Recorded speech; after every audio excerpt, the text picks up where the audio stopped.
وبالسند المتصل منا إلى الإمام أبي داود رحمه الله تعالى باب التوقيت في المسجد.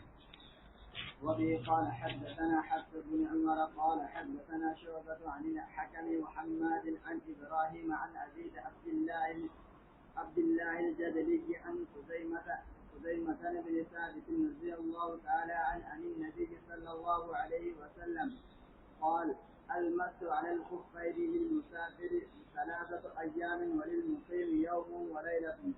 قال أبو داود رواه منصور بن المعتمر عن إبراهيم التيمي بإسناده قال فيه ولو استزدناه لزادنا. وبه قال حدثنا بسم اللہ الرحمن الرحیم باب التوقیت فی المس. توقیت فی المسا کا مطلب ہے کہ مسے میں توقیت ہے یا نہیں، یعنی مسے کا وقت مقرر ہے، یہ مسے کا وقت مقرر نہیں.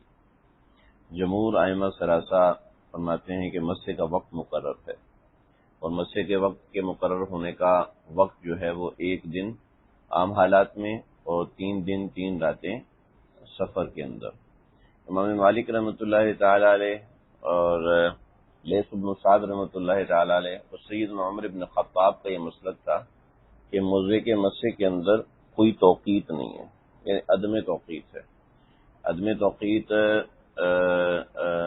ہے مطلب یہ ہے کہ جب چاہو جتنا چاہو، نہ سفر کی قید ہے نہ حضر کی قید ہے، کوئی ایسی قید نہیں ہے.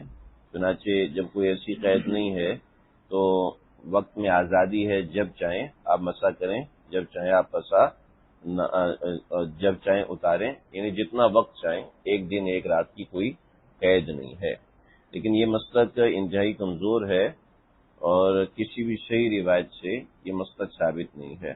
یعنی جن روایات سے امام مالک کا یہ مسلک ثابت ہوتا ہے، خود امام مالک کے نزدیک وہ روایت کمزور ہے، ٹھیک ہے، اور ان میں تعویل ممکن ہے. لیکن جو روایت تصریح کے ساتھ ہیں، مصرح ہیں، ان مصرح روایات سے ہی ثابت ہوتا ہے کہ عام حالات میں 1 دن اور 1 رات اور سفر کے اندر 3 دن اور 3 رات اس کی اجازت ہے. جیسا کہ یہ روایت حدثنا حفص بن عمر قال حدثنا شعبۃ عن الحکم وحماد عن ابراہیم عن ابی عبداللہ الجدلی. دیکھو ابراہیم کے نیچے النقی لکھا ہوا ہے، ٹھیک ہے. بعض حضرات نے ابراہیم کے ساتھ جو النقی کی جو روایت ہے، اس روایت کے اوپر رد کیا ہے. امام بخاری رحمۃ اللہ علیہ نے بھی اس روایت پہ رد کیا ہے، اور سب دیگر حضرات نے اس پہ رد کیا. بہت سے حضرات نے اس روایت کو صحیح مانا ہے. لیکن بات یہ ہے کہ جو روایت ابراہیم نقی سے ہے اس روایت کی تضعیف ہے، اور جو روایت ابراہیم تیمی سے ہے وہ روایت کی تصحیح ہے، یعنی وہ روایت بالکل صحیح. امام ترمذی نے اس کے اندر وفی الباب کے اندر بہت سی روایات ذکر کی ہیں، جس میں کئی صحابہ کا ذکر کیا ہے جو مسجد کے اندر توقیت کے قائل تھے.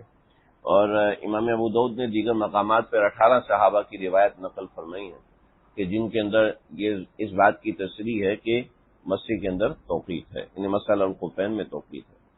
ٹھیک ہے بھائی. ان ابی عبداللہ الجدلی عن خزیمہ بن ثابت رضی اللہ عنہ نبی صلی اللہ علیہ وسلم المس على الخفین للمسافر 3 ایام، مسئلہ الخفین مسافر کے لیے 3 دن، والمقیم یوم ولیلۃ، اور مقیم کے لیے 1 دن ہے. قال ابو داؤد رواہ منصور بن المعتمر عن ابراہیم التیمی. ٹھیک ہے، اوپر کیا ہے؟ عن ابراہیم ان نقعی، ٹھیک ہے، اور نیچے کیا ہے؟ عن ابراہیم التیمی، ٹھیک ہے، باسنادہ ہی، اسی سند کے ساتھ.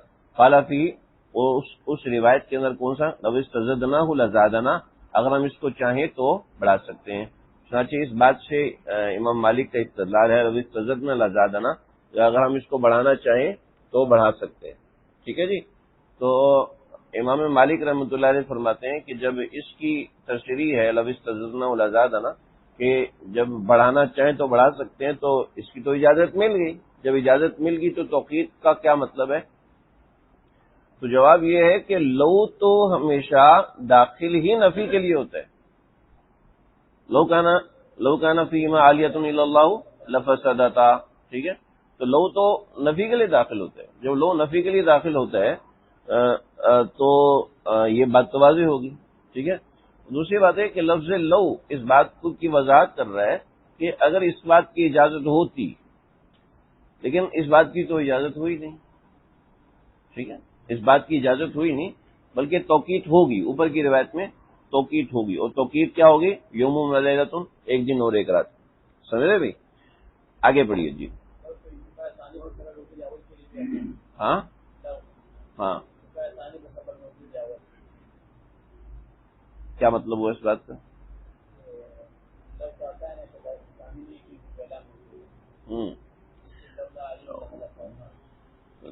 ہاں صحیح ہے.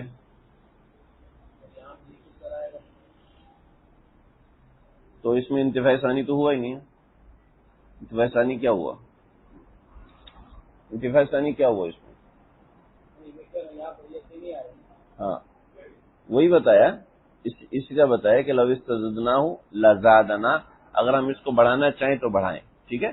لیکن یہ بات اس وقت معتبر ہوگی کہ لزادنا، یہ اس وقت معتبر ہوگی جب یہ بات پیغمبر علیہ السلام کی ہو. یہ بات تو صحابی کا خیال ہے، ٹھیک ہے. ہاں ہاں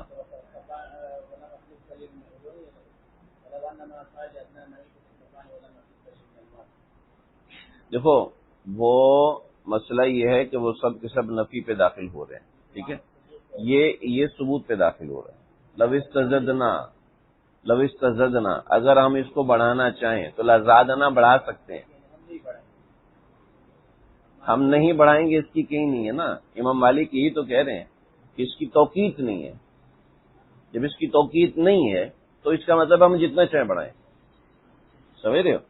اگر اس کو آپ کھولیں گے تو یہ بات نکلتی ہے، ہم پھنس جاتے ہیں. لیکن اس کا جواب ہے، وہ جواب یہ ہے، آپ نے چونکہ سوال کیا ہے تو ظاہری بات ہے جب طالب علم سوال کرتے ہیں تو پھر جواب بھی ملتا ہے. جب منہ بند کر کے بیٹھے رہتے ہیں تو ایسے ہی رہتا ہے. دیکھو یہ جو بات ہے لو استزدنا لزادنا، یہ جو بات ہے یہ مرفوع روایت ہے. آپ تھوڑا سا حاشیہ کھنگالیں تو پتہ چلے گا یہ صحابی کا قول ہے، ٹھیک ہے. خزیمہ ابن ثابت کا قول ہے. جب خزیمہ ابن ثابت کا قول ہے تو خزیمہ ابن ثابت کے قول کا مطلب یہ ہے کہ ان کا خیال ہے. انہوں نے بقیہ روایت تو مرفوع کر دی لیکن اس بات کو اپنی طرف منسوب کیا، ٹھیک ہے. جب اس بات کو اپنی طرف منسوب کیا تو اس کا معنی کیا ہوا؟ اس کا معنی ہوا یہ ان کا اپنا خیال، ان کے اپنے خیال سے حکم شرعی ثابت نہیں ہوتا. دوسری بات ہے کہ ان کلمات کے اوپر رد ہے کہ یہ کلمات ضعیف ہیں. ہو سکتا ہے راوی نے صحابی کی طرف منسوب کر دیا ہو غلطی سے، لیکن حقیقت ان کلمات کی نہیں ہے کہ کیونکہ حضرت خزیمہ ابن ثابت کا جو اپنا مذہب ہے وہ یہ مذہب تھا ایک دن اور ایک رات کا. صحیح بھائی؟ آگے چلو جی. وبه قال حدثنا يحيى بن معين قال حدثنا عبد بن ربيع بن صالح قال أخبرنا يحيى بن أيوب عن عبد الرحمن بن زهرزين عن محمد بن يزيد عن أيوب بن قتن عن أبي بن عمارة رضي الله تعالى عمارة پڑھو، عمارة نہیں پڑھو، عمارة پڑھیں. عمارة رضي الله تعالى عنه قال يحيى بن أيوب وكان قد صلى مع رسول الله يحيى بن أيوب كان قد صلى مع رسول الله صلی اللہ علیہ وسلم انه قال کہ ایک صاحب تھے انہوں نے پیغمبر علیہ السلام کے ساتھ قبلتین کی طرف نماز پڑھی. مطلب کیا ہے؟ بتانا چاہتے ہیں قدیم الاسلام، ٹھیک ہے.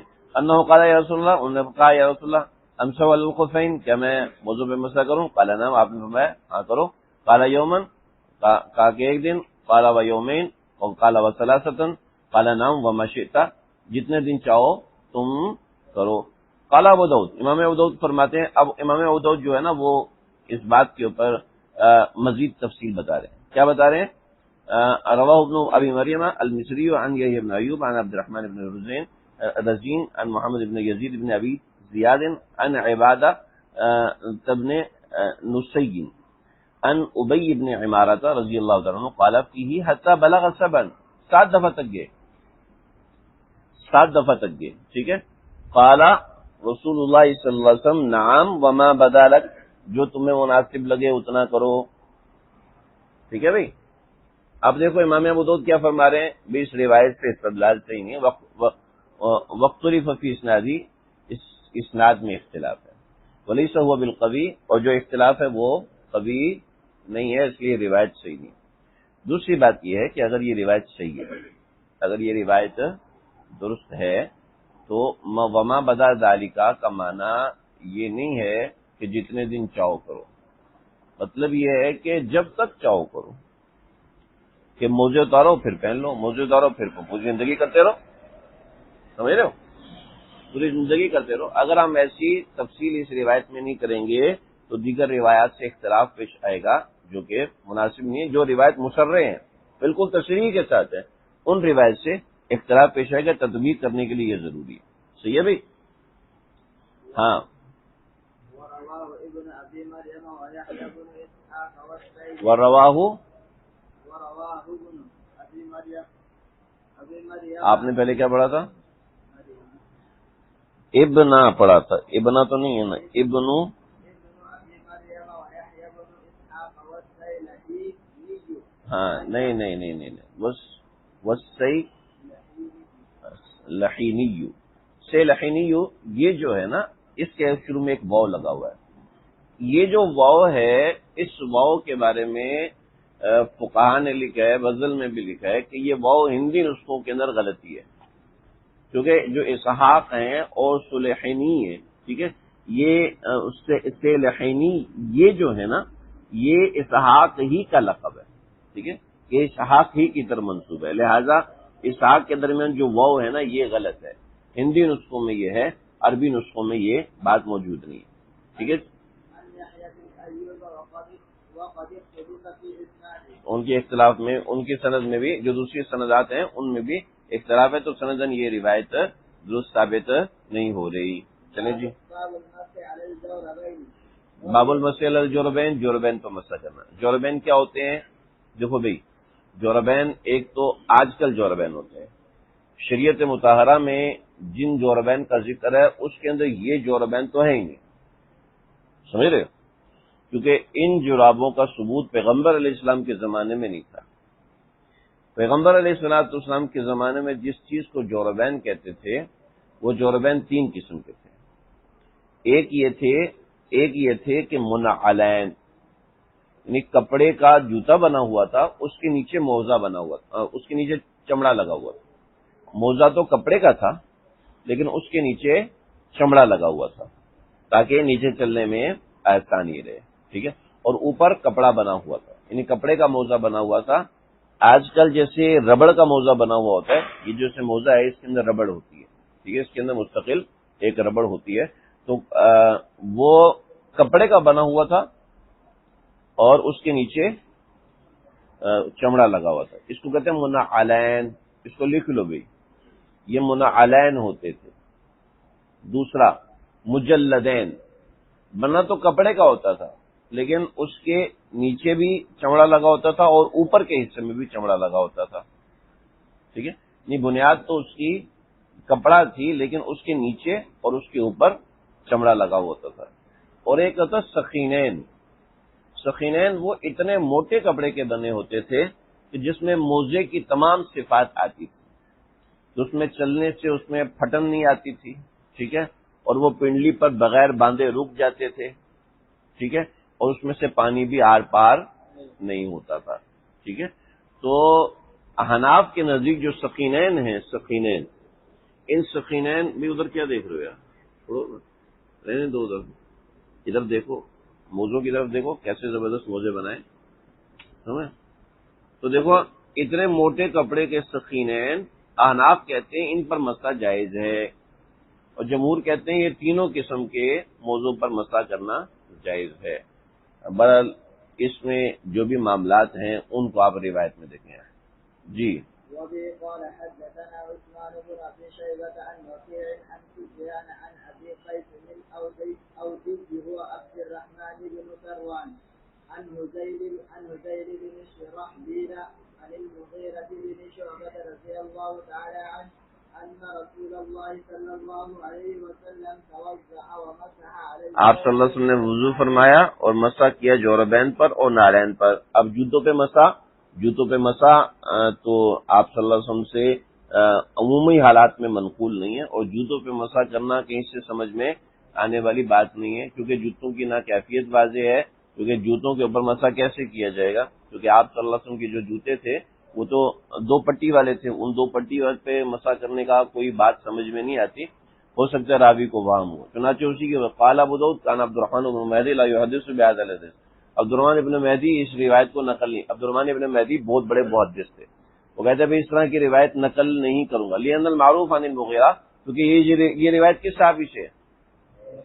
مغیرہ بن شعبہ سے. کہتے ہیں ان المعروف عن المغیرہ، مغیرہ سے جو روایت منقول ہے وہ یہ ہے کہ نبی صلی اللہ علیہ وسلم مسح الخفین، آپ علیہ الصلوۃ والسلام نے مسح علی الخفین کیا، آپ نے اس کے علاوہ کسی پر مسح نہیں کیا. وروی ھذا ایضا عن ابو موسیٰ الاشعری، اور ایک دوسری سند کہتے ہیں ایسی ہی روایت حضرت موسیٰ الاشعری رضی اللہ تعالیٰ عنہ سے ہے، یعنی نبی صلی اللہ علیہ وسلم انه مسح علی الجوربین، کہ آپ نے مسح علی الجوربین کیا.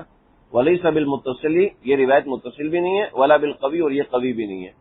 صحیح ہے، تو یعنی دونوں روایت کی نفی ہو گئی، سمجھ رہے ہو. ومسح علی الجوربین، اور لیکن امام ابو داؤد فرماتے ہیں کہ مسح علی الجوربین جو ہے وہ معمولی بات نہیں ہے، بڑی خاص بات ہے، اس لیے کہ مسح علی الجوربین علی ومسح علی الجوربین، مسح کیا کرتے تھے جوربین کے اوپر علی ابن ابی طالب، ابو مسعود، براء ابن عازب، انس بن مالک، ابو امامہ، سہل بن سعد اور عمرو بن حریث. ٹھیک ہے، اور اس طریقے سے روایت کیا ہے وروی ذالک عن عمر بن الخطاب وابن عباس رضی اللہ تعالیٰ عنہ، کہ حضرت عمر ابن خطاب نے اور حضرت ابن عباس نے بھی یہ روایات نقل کی. ومسح علی الجوربین علی ومسح علی الجوربین، مسح علی الجوربین نہیں، مسح علی الجوربین علی بن ابی طالب وابو مسعود وبراء بن عازب وانس بن مالک وابو امامہ وسہل بن سعد وعمر بن حریث رضی اللہ تعالیٰ عنہ. وروی ذالک، یعنی روایت بھی کیا ہے ذالک عمر بن الخطاب وابن عباس رضی اللہ تعالیٰ عنہ. باب، آگے جو باب ہے یہ باب کا ترجمۃ الباب قائم نہیں کیا گیا، لیکن اصل میں یہ مسح علی النعلین کے موضوع کے اوپر ہے، لیکن اس روایت کی تعویل کرنا ضروری ہے، اس لیے کہ نہ کسی صحابی سے ایسا عمل منقول ہے، نہ آپ علیہ الصلوۃ والسلام سے معاملات تواتر سے ثابت ہے کہ پاؤں کا وظیفہ غسل ہے اور خف کی صورت میں مسح ہے. اس کے علاوہ کچھ بھی ثابت نہیں. خف کی صورت میں جو مسح ہے وہ روایت مشہورہ سے ثابت ہے، اور جو پاؤں کی صورت میں غسل ہے وہ قرآن سے نص قطعی سے ثابت ہے، تو اس کا کوئی انکار نہیں کر سکتا. دو راوی ہیں عباد بن موسیٰ، یہ جو الفاظ ہیں یہ عباد بن موسیٰ کے ہیں. ٹھیک ہے،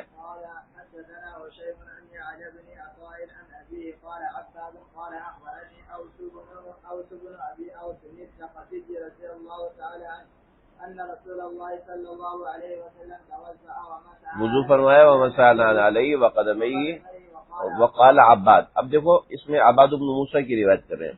عباد بن موسیٰ جو ہے وہ کچھ تصریح کر رہا ہے، رأیت رسول اللہ صلی اللہ علیہ وسلم اتی علی قزامۃ قوم، آپ صلی اللہ علیہ وسلم ایک قوم کی قزامہ پر آئے. کہتے ہیں قزامہ کیا ہے؟ یعنی المیزاء، یعنی پانی کے برتن پر آئے.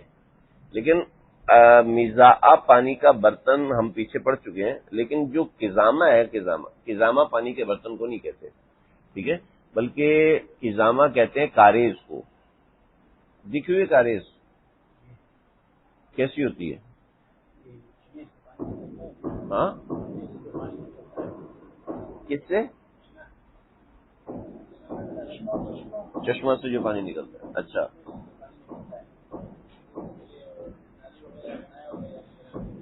دیکھی ہے کاریز؟ کون سا گاؤں میں آپ نے دیکھا ہوا ہے؟ کون سا نالا ہوتا؟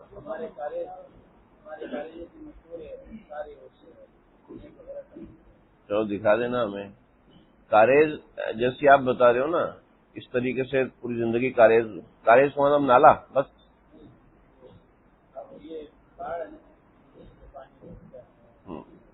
اس کو چشمہ بولتے ہیں.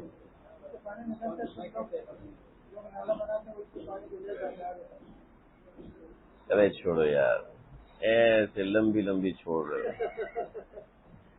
کاریز اس سے نہیں کہتے. مستونگ میں کاریز 400 کاریزیں مستونگ میں تھی، ٹھیک ہے، اب ان میں سے ایک کاریز رہ گئی ہے، ٹھیک ہے، اور وہ کاریز ایسی ہوتی ہے کہ یہاں ایک کنواں بنایا، ٹھیک ہے، اور دوسرا کنواں وہ مسجد کے گیٹ پہ بنا، تیسرا کنواں وہ پارک میں بنا، چوتھا کنواں آگے آگے آگے آگے چلتے چلتے چلتے، ٹھیک ہے. اب یہ کنواں اور یہ سارے کنویں آپس میں جوڑ دیے جائیں نیچے سے، اوپر سے نہیں، نیچے سے. تو یہ پانی چلتا چلتا چلتا آگے جاتا ہے، اور آگے جا کے یہ پانی اکٹھا ہوتا ہے، اس کو پتہ نہیں کیسے نکالتے ہیں، جو کہ میں نے دیکھی ہوئی نہیں ہے. تو یہ جو پانی نیچے سے گزر رہا ہوتا ہے اس کو کاریز کہتے ہیں. اور جس جگہ پانی اکٹھا ہو رہا ہوتا ہے اور یہ پانی استعمال ہوتا ہے، پھر یہ پانی آتا ہے نالے کی شکل میں، آتا ہے نالے کی شکل میں، وہ آگے جاتا ہے. ٹھیک ہے. تو یہ جو کاریز ہے نا، اس کاریز کو عربی میں خزامہ کہتے ہیں. ٹھیک ہے. ہو سکتا ہے لوگوں نے خزامہ کے اوپر برتن رکھے ہوئے ہوں، تو اس وجہ سے یعنی المیزا پانی کے گھاٹ، پانی کا برتن ہو. ولم یذکر مسدد المیزات والخزامہ، مسدد نے میزا اور خزامہ ذکر نہیں کیا. اس متفقہ، پھر دونوں متفق ہو گئے. کون دونوں ہیں؟ ہاں، فتوضا مسائل علی وقدمی. ٹھیک ہے. مسائل علی وقدمی تعویل میں بتا چکا. بابو کیف المس، مسح کیسے کیا جائے گا بھائی؟ موضوع پہ مسح تو کرنا ہے، لیکن کرنا کیسے؟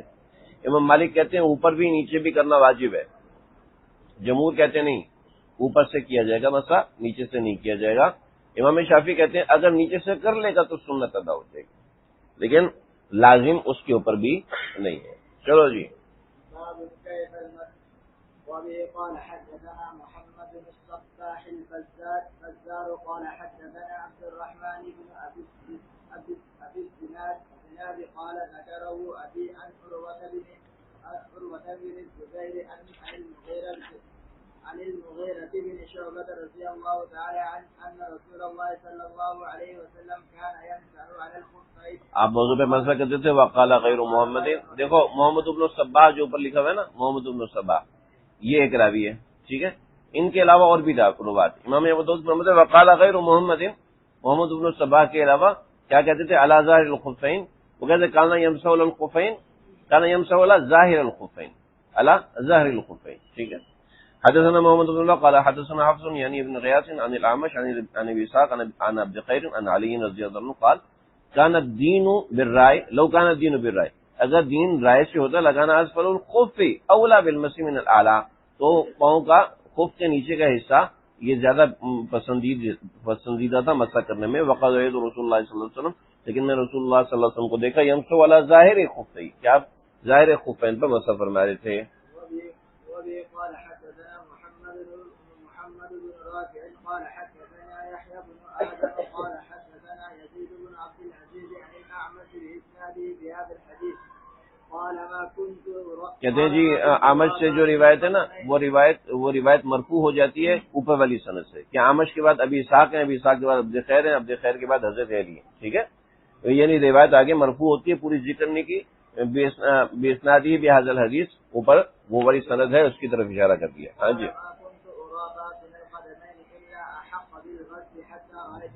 ما كنت ارا، میری جو ما كنت ارا باطن القدمین الا احق بالغسل، کہ باطن قدم کا حق غسل میں زیادہ ہے، یہ میری رائے تھی.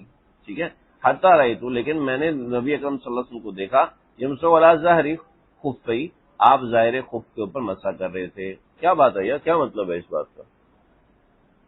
کہہ رہے کہ ما کنت ارا باطن القدمین، باطن القدمین کی بات ہو رہی ہے اور آگے خف کی بات ہو رہی ہے. بھائی سوچو ذرا، باطن کی بات ہی نہیں ہو رہی، قدمین کی بات ہو رہی ہے. پہلے قدمین کی بات کریں، آگے خفین کی بات کر رہے ہیں.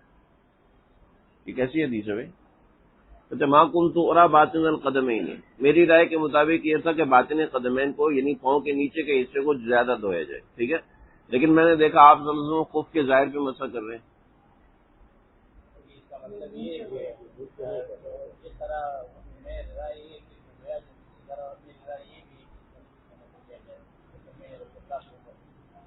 یار میں سوال کر رہا ہوں، ما کنت ارا باطن القدمین، میری رائے کے مطابق پاؤں کو نیچے سے دھونا بہتر تھا، لیکن اللہ کے نبی موزے کے اوپر سے مسح فرما رہے ہیں.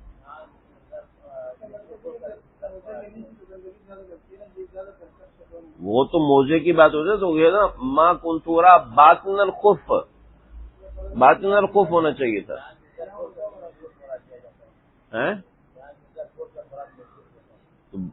تو لیکن یہاں تو مضروب بول کے ذرا مراد لے رہے ہیں، یہ کہاں سے آ گیا ہے؟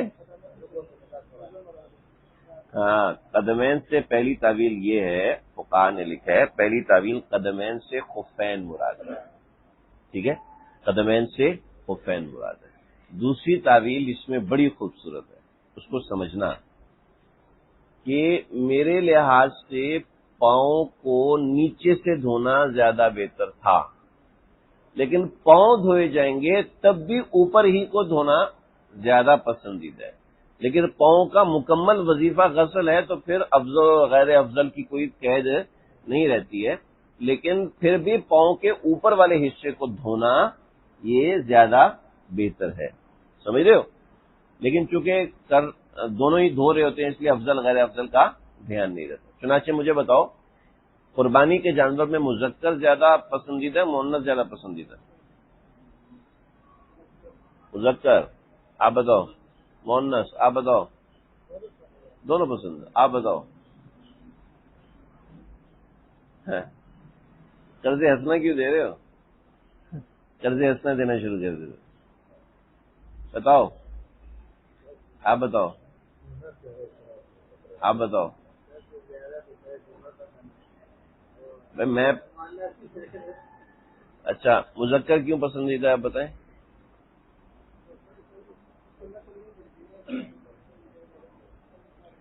کہیں پڑھا ہے؟ آپ نے کہاں سے پڑھا؟ آپ نے کہاں سے پڑھا؟ استدلال نہیں کرو، مسئلہ بتاؤ، استدلال نہیں کرو، ابھی آپ فقیہ نہیں بنے، مسئلہ بتائیں۔ میں منع کرو، استدلال نہیں کرو، افضل کیا ہے؟ کہیں پڑھا ہے؟ ایسی تکے نہیں مارا کرو۔ دیکھو قربانی تو قربانی ہے جس کی بھی کیجئے، لیکن افضل مؤنث ہے، سمجھ رہے ہو؟ تمام فقہاء نے لکھا ہے افضل مؤنث ہے، اس لیے کہ اب مؤنث کے اندر صرف مؤنث کی قربانی بلکہ نسل کی قربانی ہوگی، سمجھ رہے ہو؟ آپ صلی اللہ علیہ وسلم نے صرف 2 مینڈے ہی ذبح نہیں کی، اور بھی بہت چیزیں ذبح کی ہیں، صحیح ہے؟ 100 اونٹ ذبح کیے ہیں جن میں کتنی اونٹنیاں تھیں، سمجھ رہے ہو؟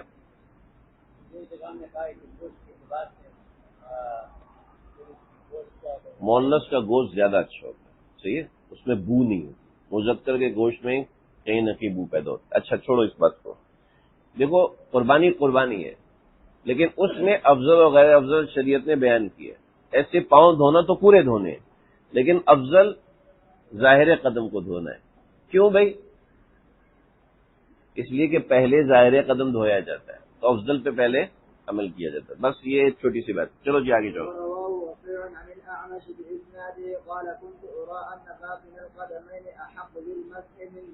ایک اور روایت انہوں نے بیان کی ہے، ایک جب میں بولوں تو یار چپ ہو جائے کرو نا، پھر وہیں پہ انگلی رکھ لیا کرو، آگے پڑھا کرو، ٹھیک ہے؟ ایک اور روایت کی رواہ وکیع عن الاعمش باسنادہ، اسی سند کے ساتھ وکیع نے اعمش کے ساتھ روایت کی ہے، اور وہ روایت کیا ہے؟ وہ روایت کنت ارى ان باطن القدمین احق بالمس من ظاہرہما، صحیح بھائی؟ پچھلی روایت میں کیا تھا؟ لکان باطن القدمین، لکان کی جگہ ان باطن القدمین، ٹھیک ہے جی؟ آگے چلو۔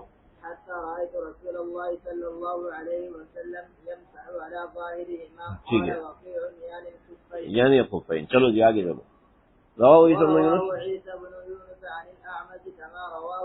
وہی روایت ہے، ہاں انہوں نے وہ اوپر کی روایت میں عبد خیر ہے، انہوں نے کہا ان ابن عبد خیر، ٹھیک ہے؟ وہ پیچھے عبد خیر ہے اور اس میں ابن عبد خیر، تھوڑا سا فرق ہے، غور کرو گے سمجھ میں آ جائے گا۔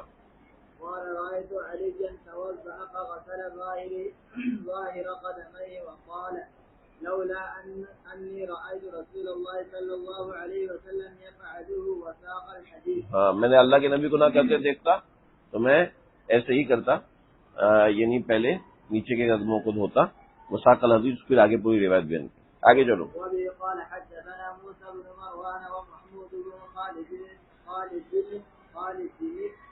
دمشقی المعنى، یہ جو ہم پڑھتے ہیں نا دمشق، دمشق غلط ہے، یہ دمشق ہے، ٹھیک ہے؟ کیا لفظ ہے؟ دمشق. ہاں، قال حدثنا الوليد المعنی کا کیا مطلب ہے؟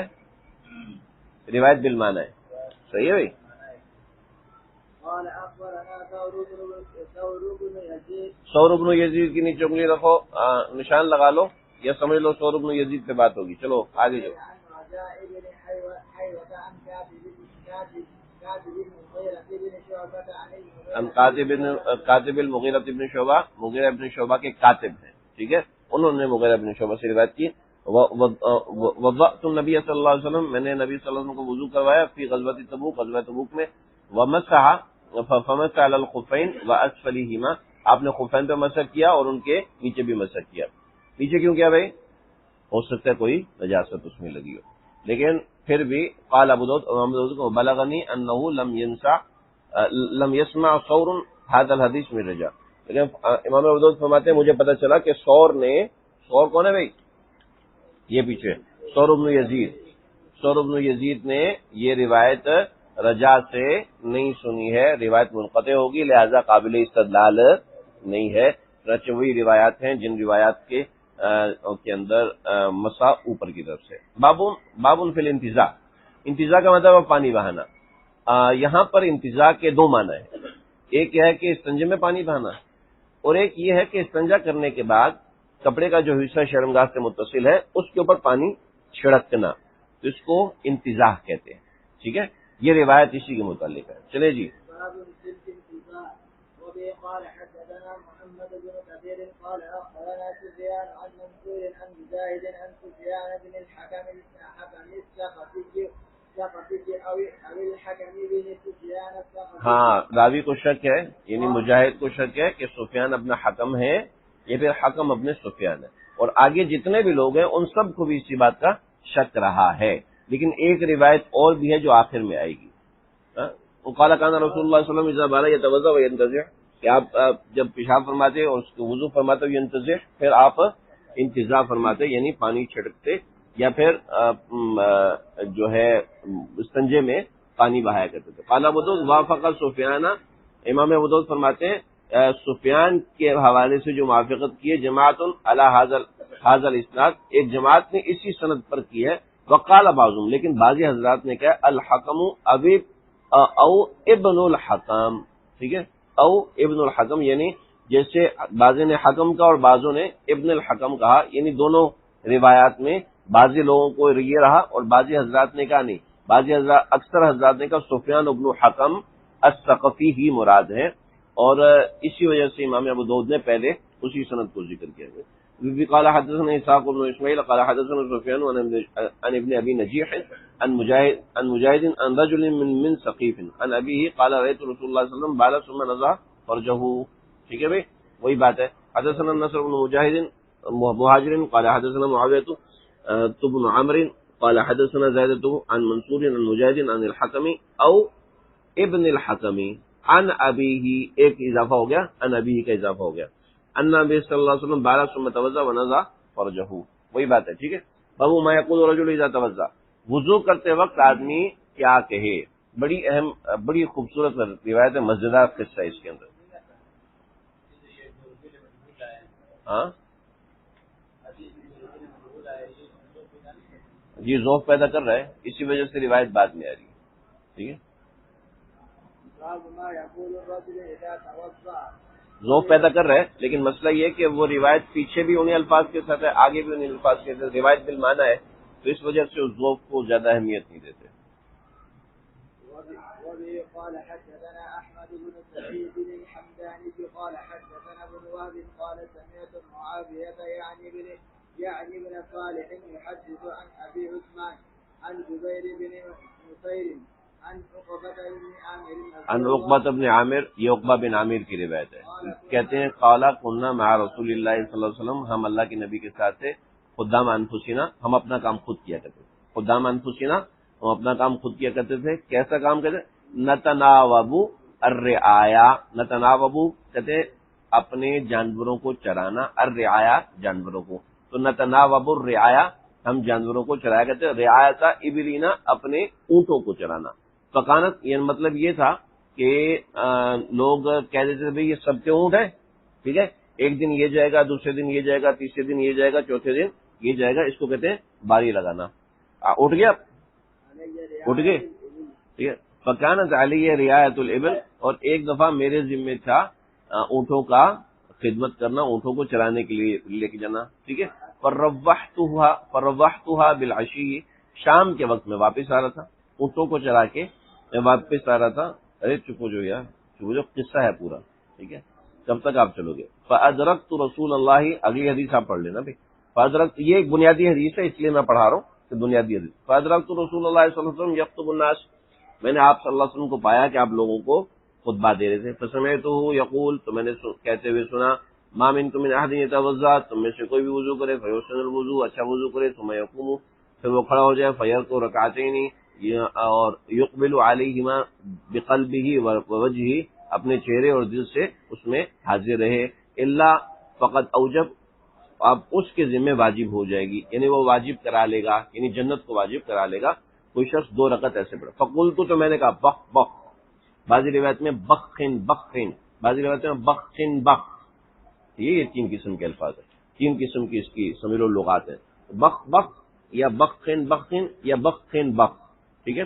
ما اجود ھذا، یہ اظہار مسرت کا جملہ ہے، اوہ واہ واہ واہ، ٹھیک ہے، یعنی کمال ہو گیا کمال ہو گیا کمال ہو گیا، تو بخن بخ کا عربی میں یہ مطلب ہے، ٹھیک ہے، اظہار مسرت کے لیے۔ ما اجود ھذی، کتنی اچھی بات ہے، واہ واہ واہ واہ، کتنی اچھی بات ہے، یہ مطلب ہے، سمجھ لو، ڈر تو نہیں رہے بابا سے، یہ کہہ رہا ہے میں ڈر ہوں، مجھے نیند آ رہی تھی، آپ نے ایسے بابا زور سے کیا، میں اٹھ گیا، نہیں سو نہیں رہا، میں بات تبدیل کرنے کے لیے جگا رہا ہوں، بات کر رہا ہوں اس لیے، اب واقعی سو نہیں جانا، ٹھیک ہے۔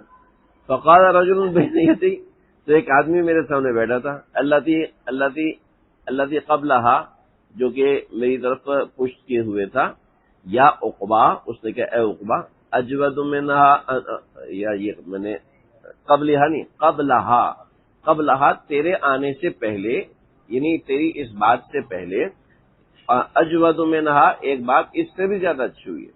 فنظرت، جب میں نے دیکھا، فاذا ہوا عمر بن الخطاب، وہ عمر ابن خطاب تھے، قلت، میں نے کہا ما ہی یا ابا حفص، تو قال، کہنے لگے، انہو قال آنفا، تیرے آنے سے تھوڑی دیر پہلے، تیرے آنے سے بالکل تھوڑی دیر پہلے، قبل ان تجیہ، آنفا تھوڑا سا، قبل ان تجیہ تیرے آنے سے پہلے، آپ نے کیا فرمایا تھا، ما منکم من احد، تم میں سے کوئی بھی شخص، یتوضؤ فیحسن الوضو، صبح یقول، پھر یہ کہے، کیا کہے، حین یفرغ من وضوئی، جب وہ وضو سے فارغ ہو، کیا کہے بھئی، اشہد ان لا الہ الا اللہ وحدہ لا شریک لہ واشہد ان محمدا عبدہ ورسولہ، یہ کلمات کے، الا فتحت لہ ابواب الجنت ثمانیہ، جنت الثمانیہ، اس کے لیے جنت کے 8 دروازے کھل جائیں گے، یدخل من ایہا شاء، جس میں سے چاہے اندر داخل ہو جائے، واہ واہ کیا بات ہے بھئی، مزیدار بات ہے نا۔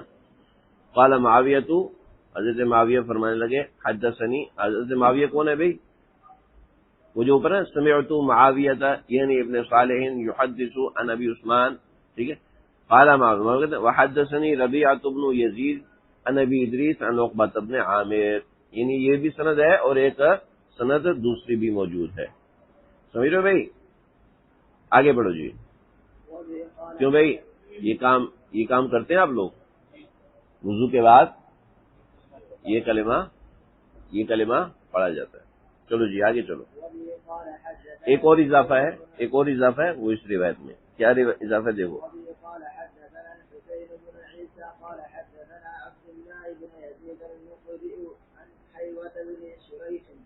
عن ابي عقيل عن ابن عمه عن عقبة بن عامر الجهني رضي الله تعالى عنه عن النبي صلى الله عليه وسلم نحوه، یہ اوپر والی روایت جیسے ہے اسی طرح روایت ہے، لیکن اونٹوں کا ذکر نہیں کیا۔ قال عند قوله فأحسن الوضوء ثم رفع نظره إلى السماء، احسن وضو کے الفاظ کہے تو اس کے ساتھ کچھ اضافہ ہے، وہ اضافہ کیا، ثم نظرہ الى السماء، پھر وہ آسمان کی طرف دیکھے، فقال، اور یہ کہے، انگلی کیوں اٹھا رہے ہو، انگلی نہیں اٹھانی، ٹھیک ہے نا، بریلوی حضرات انگلی اٹھانے کا، انگلی اٹھا کے، ٹھیک ہے، نہیں انگلی اٹھا کے نہیں، نظر اٹھا کے، سمجھ رہے، نظر اٹھا کے یہ کرنا. وساق الحدیث بمعنی حدیث معاویہ، جو وہ والی حدیث ہے، نظر اٹھا کے انگلی اٹھا کے نہیں ہے جی. ٹھیک ہے بھائی. باب الرجل یصلی الصلاۃ بوضوء واحد، وہ شخص جو کہ ایک وضو سے کئی نمازیں پڑھے. چھوٹی سی روایتیں پڑھ لو یار.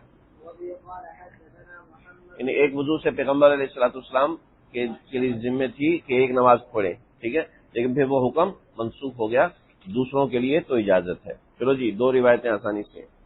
باب الرجل يصلي الصلوات بوضوء واحد وبه قال حدثنا محمد بن عيسى قال حدثنا شريك عن عمرو بن عامر البجلي قال محمد هو ابو اسد بن عمرو قال سألت انس بن مالك عن الوضوء فقال كان النبي صلى الله عليه وسلم يتوضا لكل صلاة وكنا نصلي الصلوات بوضوء واحد. آپ صلی اللہ علیہ وسلم ہر نماز کے لیے الگ وضو کرتے اور ہم ایک وضو سے کئی نمازیں پڑھ لیتے تھے. میں نے اپنے بچے کو بتایا، بیٹا امام ابو حنیفہ رحمۃ اللہ علیہ عشاء کے وضو سے فجر پڑھتے تھے، ایسی عبادت گزارتے.